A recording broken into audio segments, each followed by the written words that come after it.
প্রিয় দেশবাসী, বর্তমান অন্তর্বর্তীকালীন সরকার কি করতে চাইছে?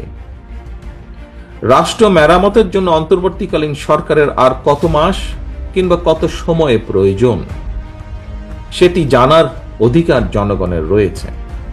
সরকার জনগণের সামনে তাদের আগামী দিনের কর্মপরিকল্পনার রোডম্যাপ ঘোষণা করলে এটি একদিকে জনগণের কাছে সরকারের স্বচ্ছতা এবং জবাবদিহিতাকেই নিশ্চিত করবে, অপরদিকে প্রশাসনিক কার্যক্রমেও গতিশীলতা বাড়বে।